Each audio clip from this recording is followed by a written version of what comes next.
And so you've been banned, you've been in prison, and am I right about that? Yeah, so I led this movement for 5 years, to a point where you used to have to get on the street to have your voice.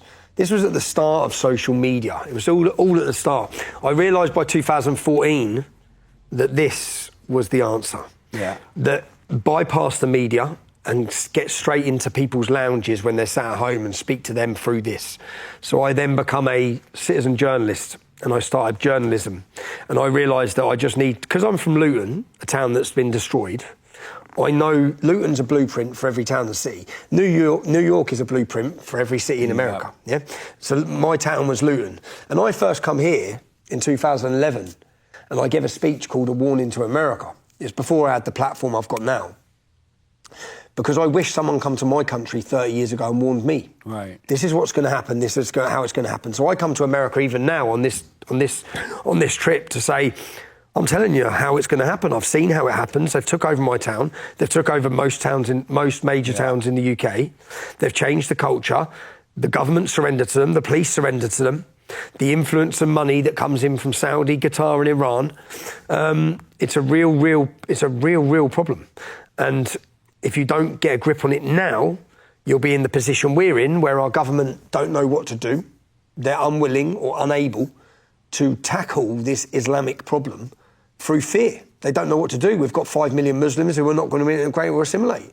Yeah. We've got 5 million. We've got a fifth column in the UK that hates us, and it's growing at a faster rate than any other community. Yeah. What are you going to do about it?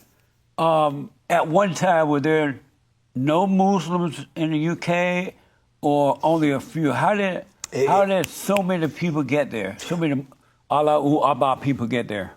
Well, the same way. Illegally? You've just had how many? 10 million come in the last 4 years. The same way your borders were opened, our borders were opened. You have to, you know Manchester, the city of Manchester. Have you heard of Manchester's like the London of the North. Right. Well, when Ariana Grande concert was blown up by a suicide bomber called Salman Abedi, he blew up 26 children, murdering them. When he did that, I looked at Manchester, because Manchester's not known as having that big of an Islamic problem. So I started looking at the numbers in Manchester. Manchester had 25,000 Muslims. 10 years later, it had 50,000 Muslims. Wow.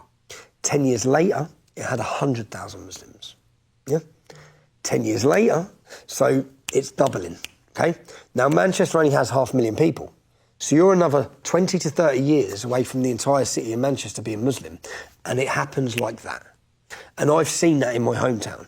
An area like our area, and all of a sudden you just look around and think, what happened? Yeah. What happened here? Now, how does that happen? That happens with open border mass immigration, as well as legal immigration, when your politicians are bringing, for example, the Somali community, who were flown in intentionally. Yeah. We've faced every single aspect of this. Then they bring their spouses, they come in, then they bring their spouses, their families. Every Pakistani who's brought into the UK was marrying another Pakistani from Pakistan just to get another person in. Then they will get their families in, and then you just see the change. But when they have 5.6 children and we have 1.3, it only takes a couple of generations to quickly change the entire fabric of a town. Wow. And that town's never coming back. Luton, my hometown, is never come. Yeah. London is 33% English. London. Wow. Is that right?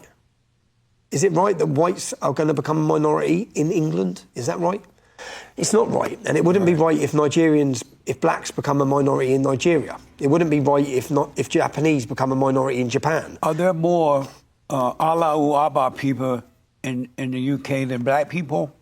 Yes. Oh, you gotta get black people from Africa and that kind of place, right? Yeah, we had Christian immigration which worked. We had black immigration which come into the UK. So my hometown, if you line us all up, we're all sons of immigrants, but black and white get on great. Right. It's just this one section. So there are more Muslims in the UK than black people? I'd say so, yeah, I presume so, yeah. That's amazing. How do the blacks get along with the Allahu Akbar people? Unfortunately, now, through the prison system, all the young black gangs are converting. They don't really get on. They don't really get on, or didn't really get on. Right. When I was growing up, when there was trouble, it's whites and blacks It was always whites and blacks against Pakistanis. Right. So the fights in the town, whites and blacks were always together against Pakistanis.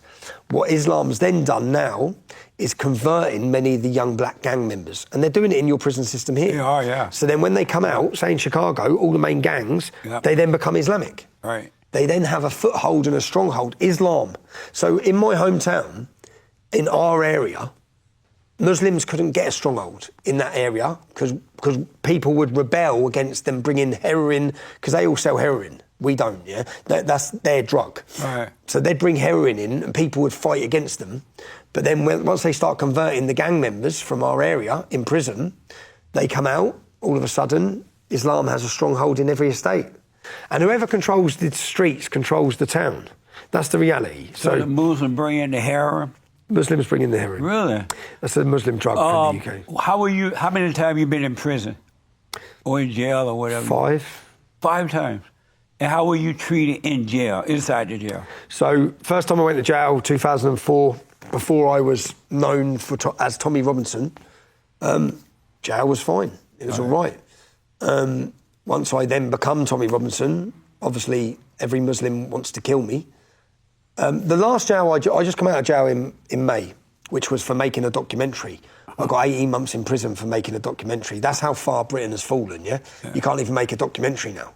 You know, we have 30 arrests a day, 12,000 arrests a year for what people say on social media. Yeah. Russia only has 800. So Britain is not... Don't think of freedom or democracy when you think of Britain anymore. Think of tyranny, yeah? Think of tyranny, control and jihad and rape. So amazing. It's insane. And so you were treated what way? I was a target for Muslim gangs in jail. I lost my teeth in jail in 2014. I was attacked in jail. I was attacked multiple times in my prison sentences. But on my most recent sentences, they put me on solitary confinement. So they moved me to a prison that has a 40% Muslim population in a maximum security jail for making a documentary. It was a civil offence. They put me in jail with all the terrorists. Wow. And then they used the reason that I was in jail and that my life was in danger, so they put me on solitary confinement. That's amazing. Yeah, quite amazing. So you have a wife and children, right? Ex-wife now, but 3 children, yeah. How concerned are they about you? And how concerned are you that, God forbid, if something happens to you and they won't have a father around?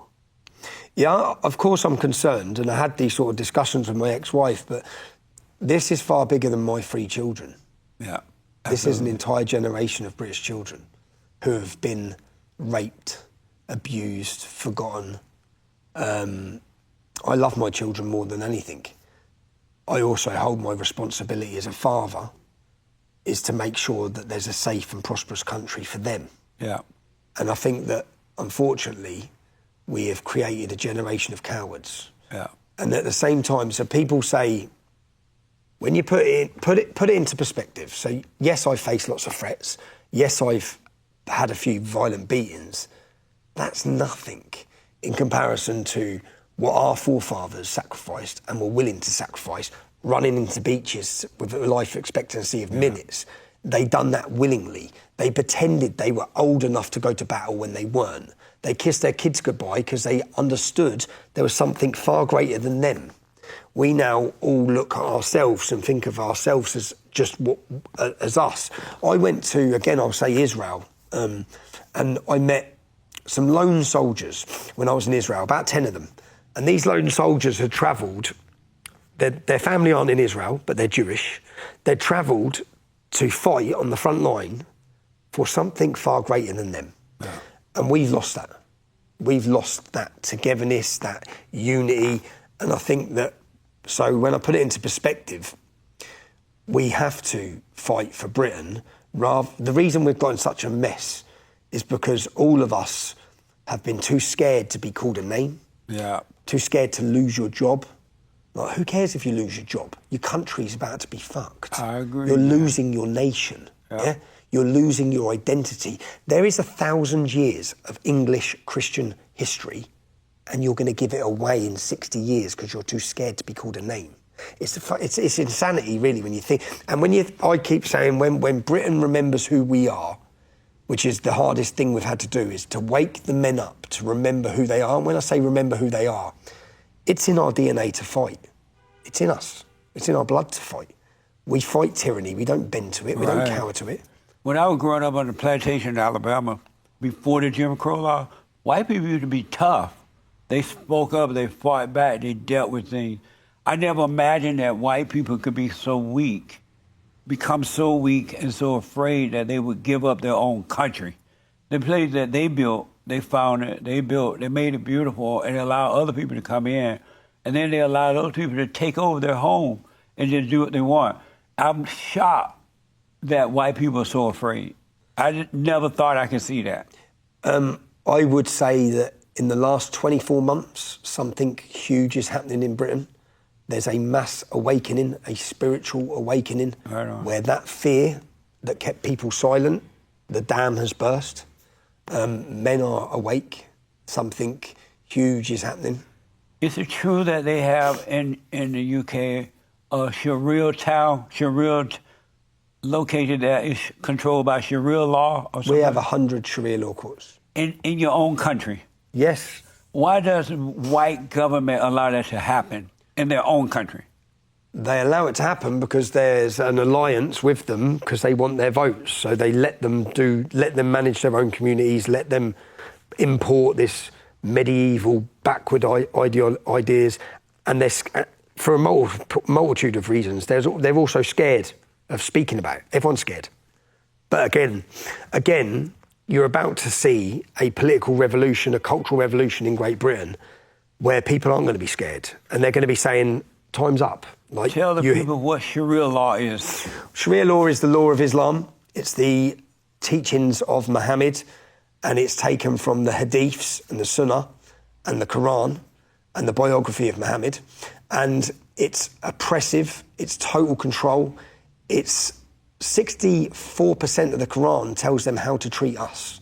So it's not Islamophobic to have an opinion on this. Yeah. We have to have an opinion on it because they're talking about how they subjugate us, how they rule us, how they govern us, how they kill us, how they rape our women. All of these are, but there's so much more in Sharia. Sharia is deception, it's infiltration, it's about conquering, it's about Islamic rule all over the world. And it's, it's the law. It's above any constitution. They don't believe in any human-made laws or your American constitution. They believe in Sharia. And so a white country, the government, allow foreigners to come in and set up their own law in their country, and these laws can tell the white people you can come in, you can't come in if they don't allow. That's what a weak leadership does. It's what a weak people do, and we've seen that. But I believe you're about to see a resurgence of strength. Okay. That's what's coming. Why haven't you become a politician? Why haven't I? Yeah. Because I don't believe my position is in politics. I believe it's in culture. I think that... So I was... 2 years ago, Elon Musk, I was deplatformed from every single social media there is. I was invisible, yeah?